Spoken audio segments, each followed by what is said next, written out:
right, we might be live here. Testing one, two, testing one, two. Just making sure the levels are right. I had to switch some things around, and I believe we are now live. Now, what I'm trying to do is to make sure that I'm actually casting from both platforms. So appreciate anybody that's going to see this on Friedman Media. And there's only a few subscribers to the Villager on Deck on YouTube. And then there's going to be people that are on Facebook. So I just put it out to a couple places today. And what I want to do is just try to make sure that I am in pocket. And once I figure that out, then I can kind of move forward. Looks like a couple people have climbed onto the stream. I don't know from where they are yet. But if you are hearing this audio and you don't mind giving a thumbs up, please feel free to do that. I believe I am audible right now. So I'm going to actually start this out with a screen share just to make sure that, and it's all relative because what I'm doing is I'm testing out the Villager on Deck channel. And I want to make sure that this content is all driven towards Michigan because that's what this is about. If you've had a chance to just go to that channel on YouTube, I did that a couple of days ago, gave the link, and I will do it as well today. Please feel free to subscribe to the Villager on Deck because that's all things Michigan. Yeah, we're going to dabble with some things around the country, but for the most part, if we're talking about things outside of the state of Michigan, it's because it directly affects or indirectly affects the state of Michigan, what could be to come or what has been something that's been in the past. So let me put this up here. Get this right. Okay.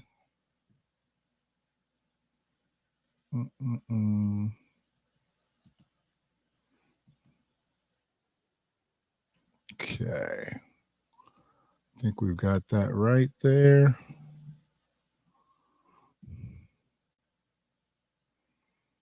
And then we're going to share this screen here. You should be seeing the reporter from the news channel. This was a story that this is something that I think people are going to have to be aware of, even though we have legalization in the state of Michigan. Just listening to this lets me know this is the direction where things are going to go for some people, no matter how they're viewed by the public. And this is a person that was viewed not only as a hero, he's white. We talk a lot about mental health here on Fox 2, and I think overall the conversation definitely more transparent. But for some folks, especially in law enforcement, there's definitely still a stigma attached. Now, this local family says that their son, a former Chesterfield Township police officer, was fired for speaking out and asking for help. This is their story. It's heartbreaking as a father to watch him struggle. Jeff and Michelle Baker say their son withered away. 28-year-old Josh Baker, a former Chesterfield Township police officer. He wasn't eating, he wasn't sleeping. We would see him and he's got dark circles under his eyes and his cheeks are sunken in. He lost 60 pounds and was in crisis. Later, they learned he was suffering from PTSD, traced back to a call last year where a 7-year-old girl was hit by a truck in neighboring New Baltimore. Josh and another officer didn't wait for delayed EMS. They transported the girl to the hospital themselves. He thought she was dying in his arms. He said, I thought she was dying in my arms when she closed her eyes. She survived, saved by Josh and fellow officers. But that call haunted him, sending his mental health spiraling. Adding to it, Josh was disciplined for his decision to transport the girl and to cross into another jurisdiction. Eventually, in March, he pleaded with his supervisor at Chesterfield PD for help, admitting he used THC to help sleep. instead of mental health help. His parents say the department drug tested him and later delivered this letter in April, firing him for presence of THC. Just another slap in the face to a kid that's trying to heal from something that traumatized him. Dad Jeff says his son was brave enough to ask for help only to be shunned. These people respond to some of the most heinous crimes you can think of and see some of the most awful things that I don't think human beings should even see. And we expect them to do it, turn it off, and go on to the next call. They're speaking out to shed light on the stigma saddled on first responders when it comes to mental health. We need to take care of them so that they can take care of all of us. We spoke with a sergeant over at Chesterfield Township Police today asking about this situation. He is the public information officer. He simply said no comment. I pressed a little, is it because it's a personnel issue? He left it at no comment. Reporting live, Jessica Dupnack, Fox 2 News. Well, Jessica, because they fired the officer after he came forward saying he needed help for PTSD, for mental health, isn't that a violation of the American Disabilities Act? I mean, does he even want his job back at this point? That's a question for an attorney, and that is who the parents have been consulting, see if maybe there's a civil issue here. The union is also fighting on his behalf to get his job back. His dad told me, frankly, I wouldn't take that job back, but I think Josh right now focused on healing. He is still in the throes of his condition right now. Yes, it's what so many officers go through every single day, what they witness and deal with. And this one actually came forward, and this is what happened. All right, Jessica, thanks for that report. We'll see what happens. Yeah, that's wild. That's actually wild. And once again, good afternoon or good evening or good morning, whenever anybody's going to check this out. Just really trying to get some house cleaning done on this Villager on Deck page, making sure that this channel is clear. I'm not going to be up here long. There are some things that I want to get out because I am up here. I want to talk about some local things that are happening in our county. First and foremost, one of the things that has actually captivated me recently has been this situation dealing with the Ypsilanti teacher. And we've gone to these school board meetings, had interviews with news stations, and it looks like there's another school board meeting coming up on Tuesday, the day after Memorial Day at 6:30. And it says its focus will be the district transportation, which I'll have something to say about that as well. As we know that a school bus was struck with gunfire earlier in the week. And parents who are already left to not know whether they're going to have a bus for their kid to be able to be picked up from school or picked up from home in the morning, were definitely left out in the cold. So we'll talk about that. But, my main focus is about one of the pillars, really, as I've been saying, one of the roots of the Ypsilanti community school system, Crystal Harding. Still not back in her classroom, still not reinstated into her position, and she's lost a lot. The kids have lost a lot, but I believe that with the community engagement session that they're going to have at the White House, as everybody knows it, on Packard on Tuesday, I think that we'll have a decent turnout of folks, hopefully getting back to the day that they had to keep just going back to get cheers, because this is going to obviously be one of the last meetings, if not the last meeting of the school year. And for her not to have been reinstated, it's just not a real good look for YCS. And YCS is going to do what YCS is going to do. But this community engagement session is something that I believe Ypsilanti needs to come out for, Washtenaw County needs to come out for, anybody that's for educators who advocate for the students 100%, you need to be there. And I know a lot of people don't see these things as their problem when it's not in their school, when it's not in their school district. If you're for what's right, then you need to be there. I mean, I've stated both times that I've spoken at public commentary, I don't have a dog in the Ypsi community schools fight, but I do have a stake in what goes on dealing with kids out here. And I know a lot of these kids have been slighted directly because their teacher was taken away from them, that frankly gave a lot of them motivation to go to the rest of their classes. As an elective class, a lot of the kids said, hey, if it wasn't for this particular class and this particular teacher, I wouldn't go to school at all. So they need to take heed to that, and hopefully things will get better real soon for Crystal Harding getting back in play. But this community engagement session comes up on Tuesday, May 30th, 6:30 at the White House, 1885 Packer Road at Ypsilanti, Michigan. Hopefully we will see you there. Do not try to jump on YouTube because that meeting link does not allow public commentary.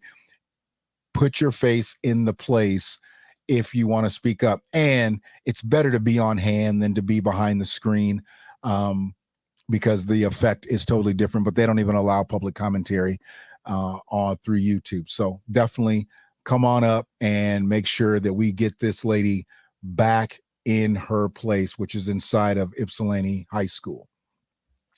The second thing I wanted to bring up is something that's going to be coming up, I think, this weekend. This weekend, the Washtenaw County Black Caucus, Washtenaw County Democratic Party Black Caucus, is having a general meeting. Now, I take general to mean exactly what general says. It looks like they're going to be welcoming actor turned politician Hill Harper into the meeting. There's going to be, is it S. Corrine Moore, and the one guy, the Black Caucus chair, Keith Williams, I believe, is going to be there as well. I'm interested in this. May just be able to make the time for this tomorrow morning. It's interesting to me that we do have a Washtenaw County Democratic Party Black Caucus. I don't know how effective they are, but I'd like to hear what they've done in the past and what their plans are for the future. So I may just actually attend this just to see exactly what's going on. I really don't have an interest in meeting Brother Hill. I think I've actually met Hill before at a book signing or something like that.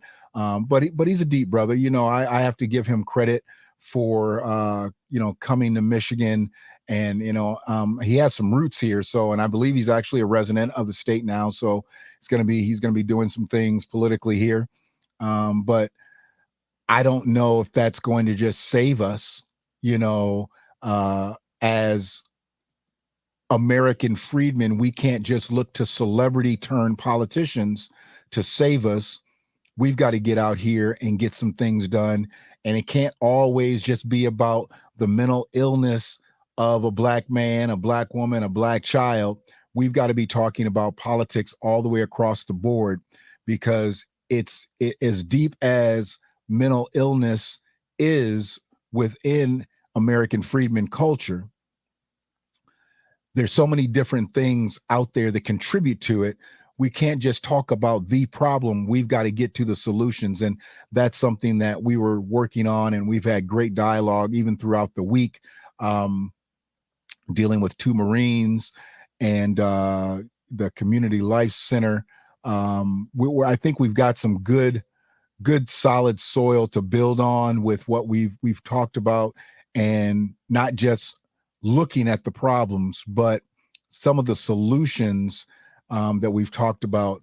It's going to be really good, because we can't always just focus on fixing broken men. Our main focus is to build up these young children, and building up young children. If it isn't your main focus, I'm not sure exactly what you're doing anyway, because that's who's going to lead down the line. I get trying to correct some things with older people, but we hang our head on that and we let our youth languish, then there's nothing on the table for them when they get to the same demographic as the people that we're trying to fix. So understand my heart there. I'm not trying to exclude anybody, but sometimes you can't include everybody. So looking forward to this meeting, and hopefully I'll be able to spare the time to get there. It's just a couple hours tomorrow. Just interested to see what their actually talking about within the Washtenaw County Democratic Party Black Caucus General Meeting. I said that I cannot consider myself a Democrat anymore, but if I've got to vote for a Democratic candidate, I definitely want to know what the Democratic Party of Washtenaw County is, because I'm not just waiting for November 4th or 5th, whatever it is next year, to vote for a Democratic candidate, because I can't see that person getting my vote if it's who I think it's going to be. But locally, we've got a lot of politicians out here on the Democratic side that I have casted votes for. And will I cast votes for them again? That's going to be based on what they do over these next couple of years. So that's an interesting thing. One of the things, too, that's got a date coming up soon is the farmers market that is held over in the West Willow area. Two Marines puts on a farmers market at 2057 Tyler Road. They've now got their dates up. I'm not saying that more dates won't be added, but supply and demand. If there's more of a demand for dates to be added, I'm sure that they'll be able to accommodate that. But right now it looks like June 17th is opening day. Then you have July 1st, July 15th, July 29th, August 26th, and September 16th, basically every couple of weeks until you get into the July, August time, and then September time. So get out there, get your fresh produce, great fruits and vegetables. There's other things that they have available. A lot of holistic items on tap. There's honey, everything, it's all locally grown. So that's one thing that we need to start to focus on, is producing our own products. And this is a great way to start looking at, because we're not just sitting around waiting for the government to say yay, but you start talking about generational wealth. This is one way that you can start to do it as well. Because if you know somebody who owns a home, they own a home, but they don't do anything with their backyard, carve out a space in their backyard and get a garden. Or if you know people with plots of land and it has fertile soil on it, and it allows you to be able to grow vegetables or fruit or whatever, then we need to start looking at those measures. Because if you're not in the frame of going to the grocery store right now, you should just take a walk through and see the prices of some of the things that are in the stores. Because right now, frankly, people can't buy fruits and vegetables the way they did before. And if they are still buying fruits and vegetables, they're not buying them in the quantity because the prices have skyrocketed. But the best way to be able to get your fruits and vegetables is to be able to produce them on your own if you can. And this is something that Two Marines is excelling at in the local marketplace. And hopefully people get out and support them on these said dates and any other dates that they do offer their fair. Let's see. What else is there? I think that's pretty much it on that part there.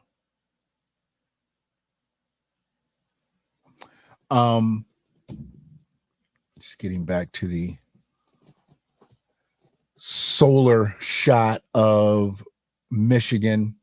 I'm just using this backdrop of the state. It was an aerial solar shot, and I just stared at it for a while. I don't know. I mean, when I uploaded it, and I knew what I was looking at, but it was actually the whole country. It was actually the whole country, and I cropped it because I don't need the whole country with the villager on deck. We're just talking about the village. So I've got the lower and upper peninsula and the lakes that surround us, and that's all I needed. So one of the things that we want to do with this channel as well is we want to have more community involvement. I've got a couple people already slated to do interviews, have discussions. I would prefer to say interviews. It still sounds so formal to me, even though I know technically that's what it is. To have discussions about things that are going on in the community, because I don't believe people get how many things are changing right before our eyes, and Ann Arbor has become a major metropolitan city right before our eyes. Things that I've missed over the years. This is something wild that I just seen a couple days ago when I was downtown having lunch. I saw this and I was floored by it. Just driving down a street that I used to work on. I worked at a couple businesses on 4th Ave back in the day and done business up and down that street. And to see this, it was just, I mean, it's the clover leaf, man. It's the clover leaf. And if you know anything about downtown Ann Arbor, I know everybody knows the Fleetwood. Everybody knows the Fleetwood. I mean, Fleetwood is internationally known. But this restaurant right here, I signed contracts at this restaurant. You know, I signed contracts, had breakfast there so many times. And it was so crazy. There was one time that I had to send my eggs back like 4 times for them to get them right. And it was because I was literally asking for them wrong. They weren't doing it wrong. I was asking for them wrong. And, you know, it's where I really learned over medium, because I kept telling them what I wanted, and they just kept coming back not to my liking. And I wasn't even in a complaining state. It became a joke, kind of got funny. This was years ago. And after that, you know, I'd come in and, you know, here come egg guy. So it was like they kind of knew who I was. And then I stopped doing business like really on a regular basis down there. Didn't need to be in town as much. But to see this place about to become a Dunkin' Donuts just lets me know the turn of the tide, you know, the changing of the guard. This is a heritage restaurant in downtown Ann Arbor, and it's about to become a Dunkin' Donuts, you know, and Dunkin' Donuts obviously has been around since beginning of time, right? But it just doesn't seem right.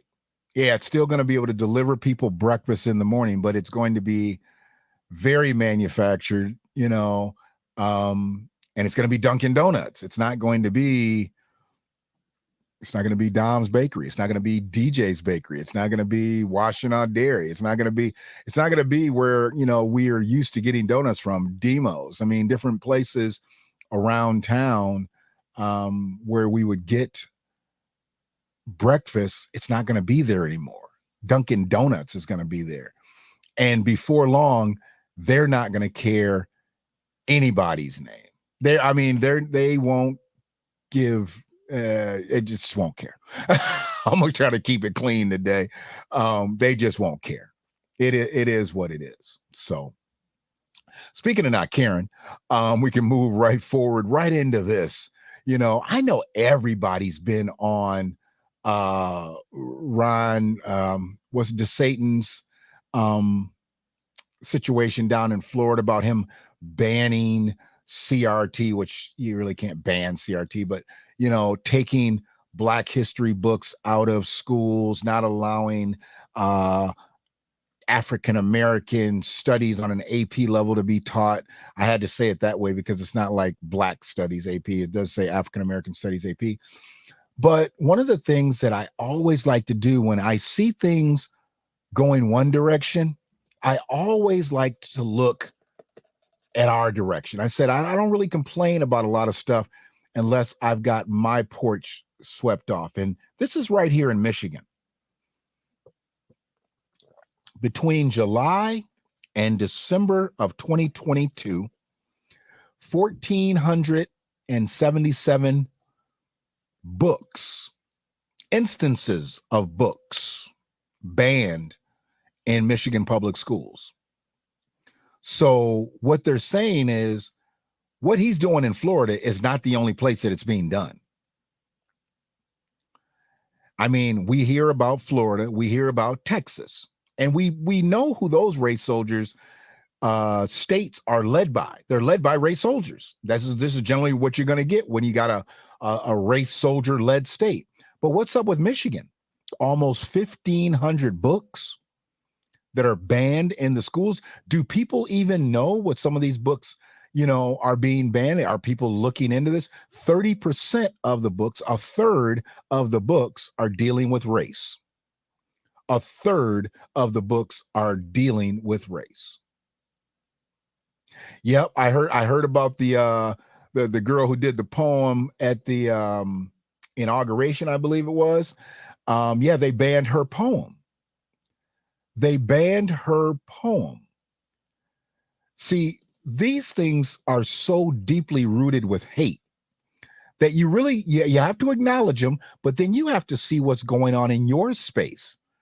It's clearly states here, Texas and Florida are leading the nation, but where does Michigan fall in line with 1,500 books banned in the public schools?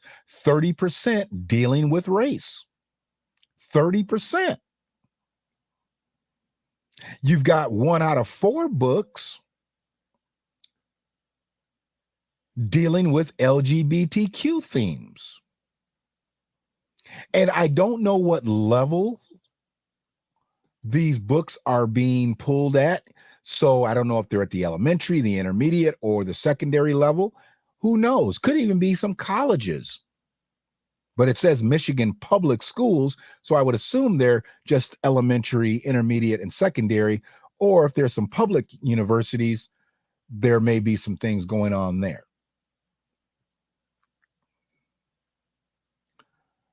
Michigan Town Library defunded over LGBTQ books, loses vote again.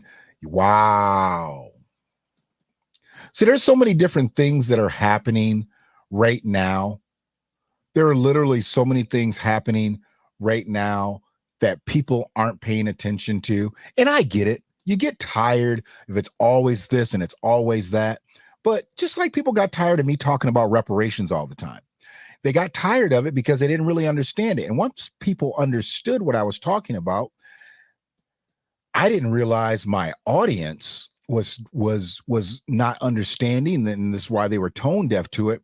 Now, when you start to see things post-COVID and how much people have lost and people have realized how much they didn't have, now some people they're a little bit more interested in talking about reparations or repair of descendants of enslaved people.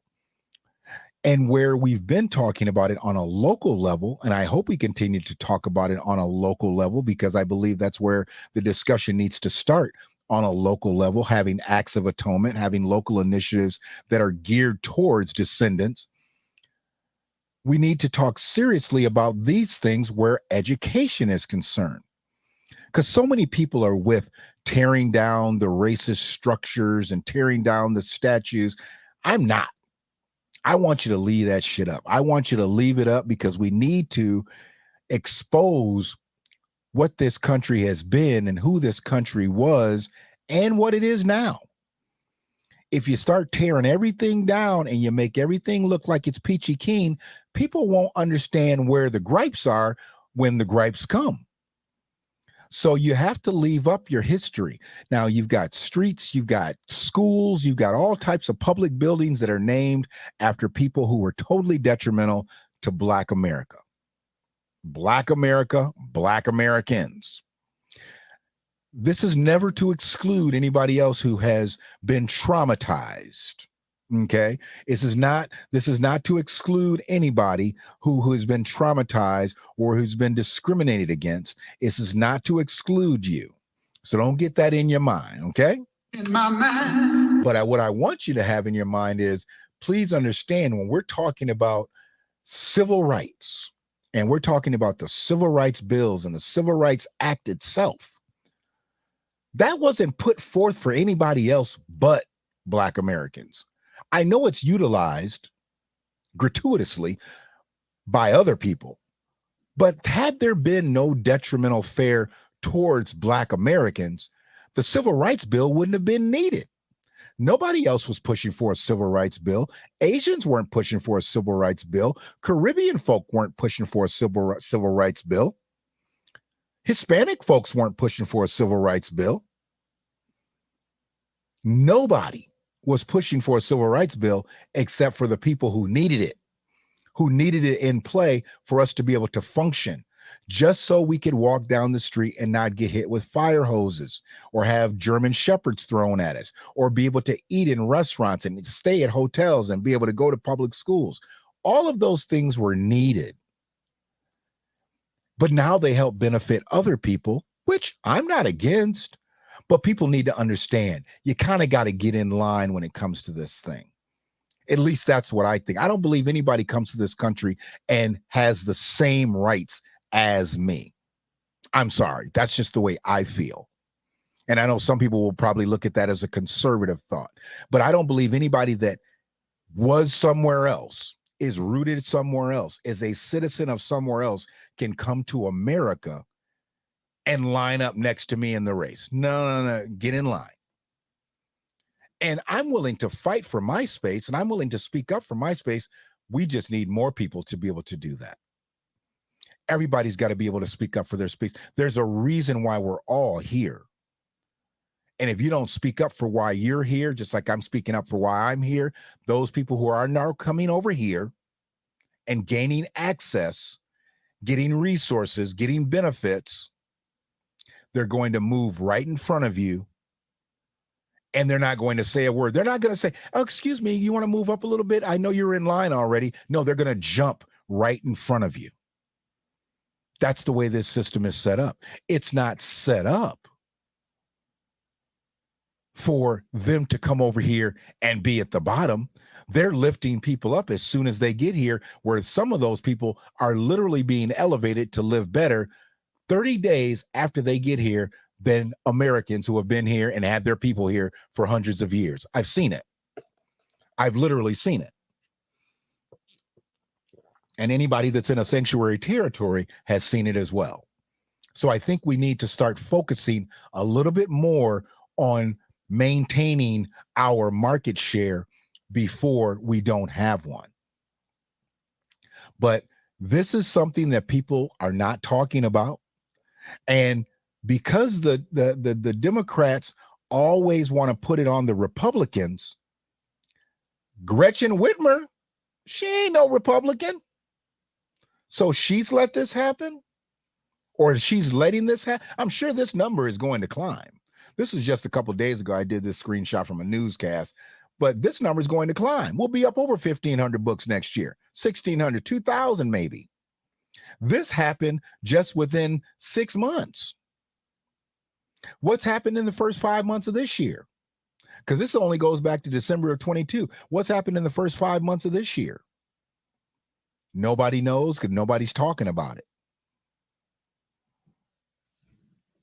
So that is what it is. I'm going to finish up this stream here, and we're getting close. We're less than 30 days away from Juneteenth. And boy, it's already starting. Yeah, it's already starting.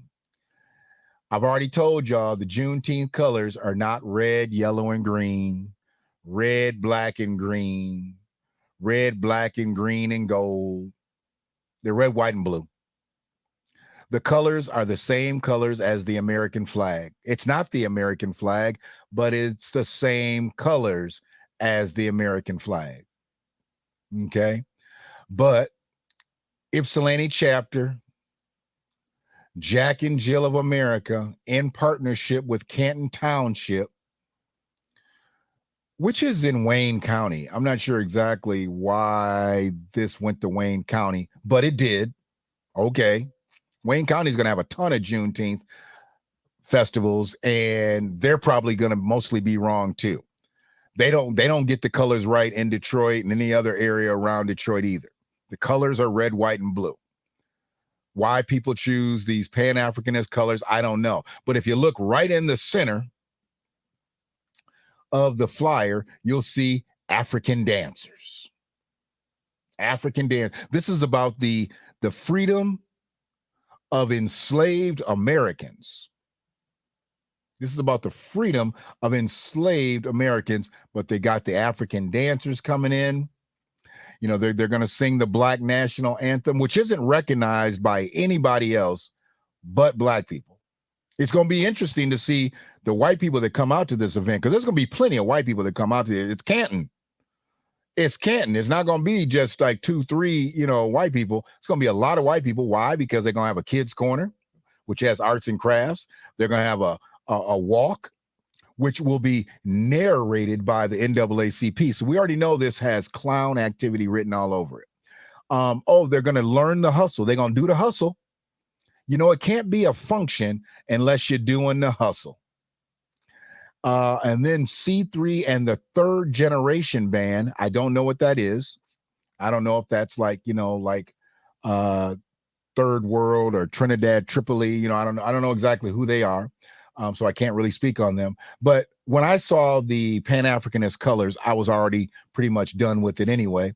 But we'll see. They're going to have a gospel choir. Looks like they're going to talk about the Emancipation Proclamation. They talk about the Emancipation Proclamation right before the African dancers. You can't make this stuff up.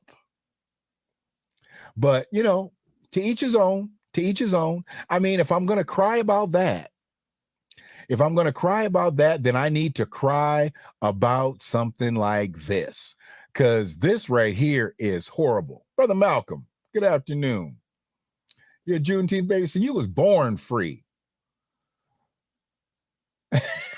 You was born free. June 19th is your birthday? Okay, you was born free.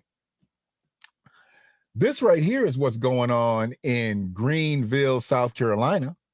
Oh, yeah. They got Juneteenth banners up in South Carolina with white folks on them. Yeah. Just, all over the place. They said they got some with Hispanic people on them, and they got some with Asian people on them. And they wanted to make sure that they included everybody. They wanted to make sure that they included everybody on Juneteenth. Now, this is a day when they officially, by law, stopped slavery. But everybody gets to be included on this. This has been DEI'd up. This is something that I'm not really getting why people don't get. Because if they have this Greek festival, beautiful Greek festival every year in Ann Arbor.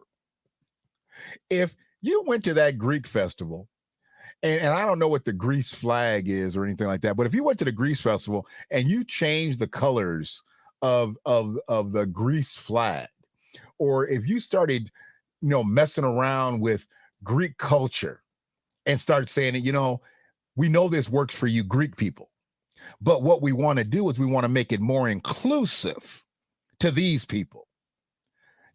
We want to make the Greek festival more inclusive to Asians. We want to make the Greek festival more inclusive to Latinos. We want to make the Greek festival more inclusive to Black folks. If we started to say that, what do you think Greek people will do? What do you think's going to happen when you do that? Because everybody else fights for their shit except us. Let me just be honest. Everybody does. And I'm not sure why there isn't more pushback on things like this, on having just the general ignorance of not knowing which colors to represent. Because if we're going to represent Pan-Africanist colors, then how are we going to get to reparations for people that were enslaved? Because you're not getting reparations for people that weren't here. And that's what you're fighting for when you're fighting for the diaspora. But I'm not here to be on a reparations rant. This was something that just came across my radar, and I had to show it, how we've lost sight. And I anticipate we'll see things like this in Washtenaw County in days or months or years to come. Everybody has to be included. Even when it was just one detrimental situation that happened to one faction of people, everybody else gets to be included in the celebration. Why don't we roll it back a few hundred years and get everybody included on some of the treachery that we had to endure? If you didn't take part in the harm, how you taking part in the happy? And why would you want to? Who would want to be a model for stuff like this? Hey, what are you going to be using my image for? Oh, Juneteenth banners. Yeah, that's what this is going to be for. This photo shoot is dedicated to Juneteenth. And when you start talking about Asians and Latinos, many of those people weren't here in 1865. Hell, they weren't here in 1965. But it is what it is, because we're DEI'd up. And don't get me wrong, I'm not against DEI. I'm just against some of the theories of it. I'm against some of the theories of it. So it is what it is. But I wanted to keep this short because I really just wanted to see the quality, having it go through both channels. I'm still very much of a novice when it comes to trying to stream through multi-channels. And because Freedman Media is having to kind of take a back seat to the Villager on Deck, you know, the Villager on Deck is going to be where we're going to do a lot of our business, all of our business probably at this point eventually, in talking about Michigan. And we want to talk about Michigan on every level. When we do, when we do go outside the state, it'll be for things like this, but it was really because of something like this. The only reason we got to Greenville, South Carolina on the stream was because we had got to this right here. And I just had to show you that the lunacy is not just here in Washtenaw County, it's everywhere. Well, that's actually in Wayne County, Canton Township. I still don't understand how Ypsi doesn't have a park big enough or an area big enough to be able to handle this. Why did it need to go to Canton? Another gripe that I have with local business. How does Canton Township and Heritage Park get the Juneteenth festival, but Ypsi couldn't take this on? Because I know that there's at least one other Juneteenth festival, and it's being held in the back of Puffer Reds, but it is what it is. I get it.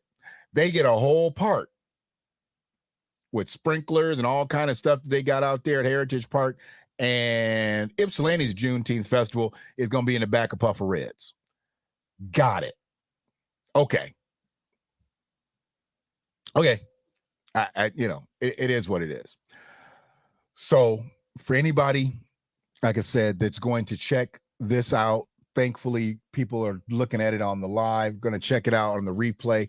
Make sure you are hitting subscribe. And you know what, while I'm up here, let me go ahead and put that in the chat. Da-da-dee, da-da-da.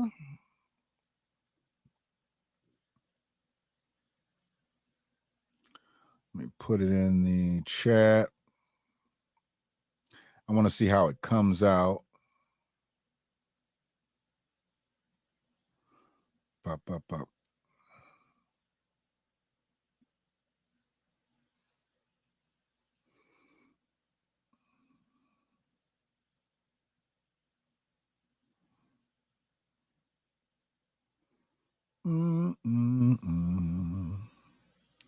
So yeah, this, we're I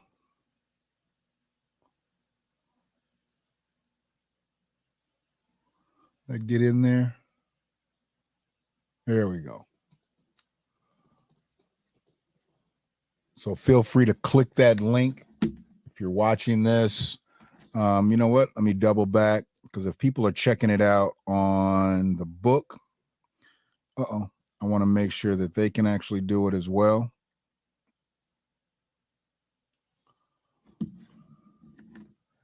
And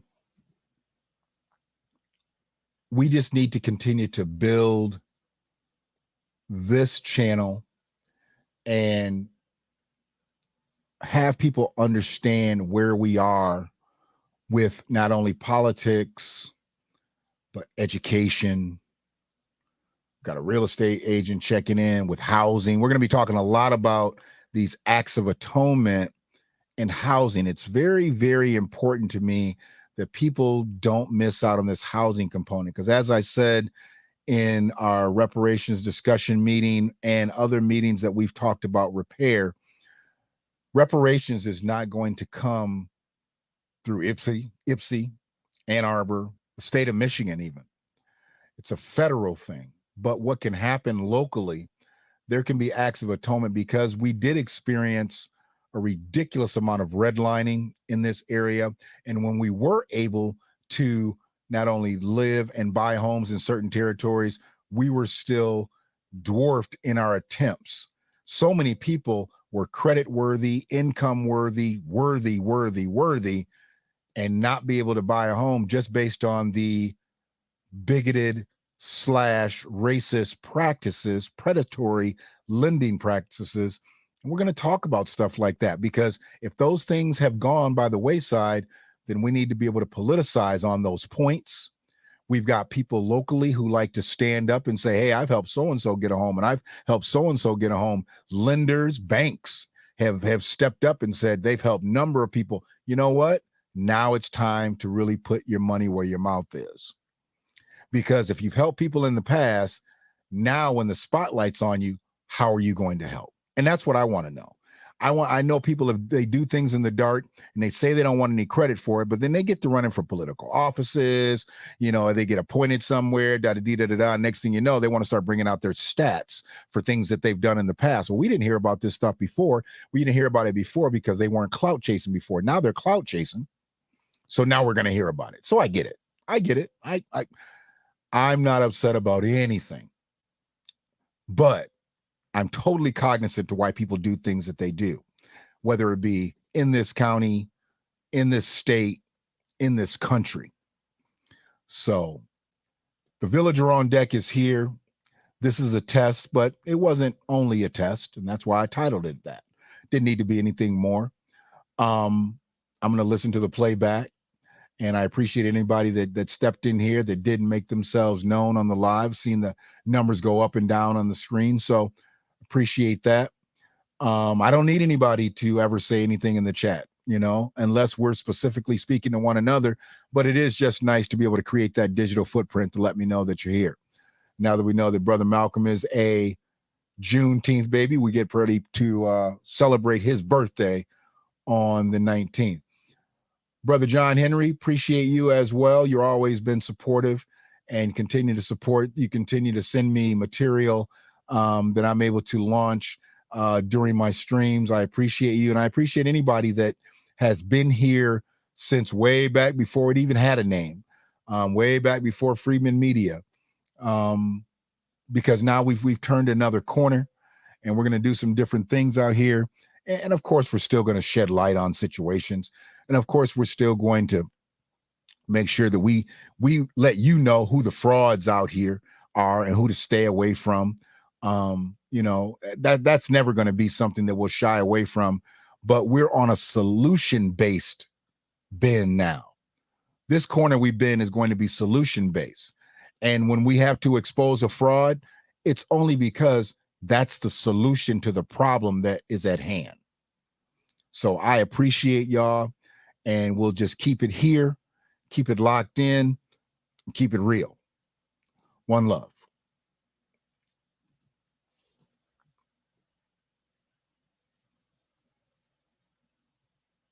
Just lunacy.